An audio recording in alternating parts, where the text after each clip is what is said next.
what is the BTIA's position on enforcing bans or tighter restrictions on people from countries where there is a concern about COVID, like in the UK where there's this particular strain? Marlene, I can't give you the BTIA's position because we don't have a position, as this is such a recent development. But I think in general, I think it's been shown that these types of travel bans don't really work in the end.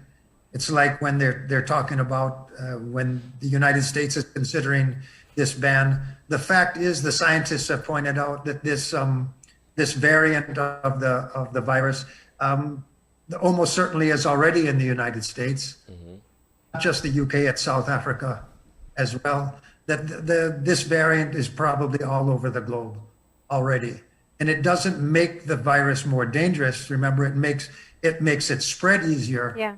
But I don't think a travel ban on South Africa or the UK or any place, I don't think it really helps Belize, but it will affect us because if you look, that visitors from Europe, for example, they cannot come directly to Belize. They pretty much have to go through the United States.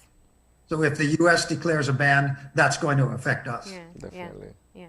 And that's why I ask if any country, because we know that we don't have to worry about anyone flying directly from Europe to Belize. They'll have to pass through another country to transit. So looking forward, though, we have seen where there have been tightened restrictions across the country. And I know that there were certain accommodations made for the hotel sector as well. Tell me a bit about what it's been like having, before the airport opened, you talked about the strain on policing tourists to follow restrictions. What has it actually been like since you've had a couple months of practice? I think the industry has dealt with that aspect of it pretty well.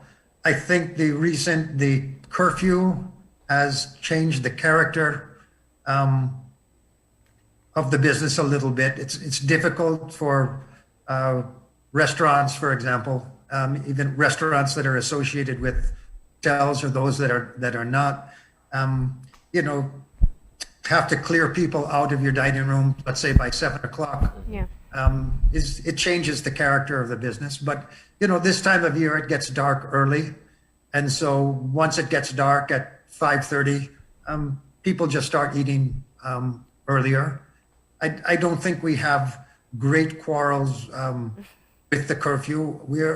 We're Belizeans too, right? And we know that we've got to safeguard the country. And the fact is, as much as I hate to say it, we're not a tremendously disciplined country, and a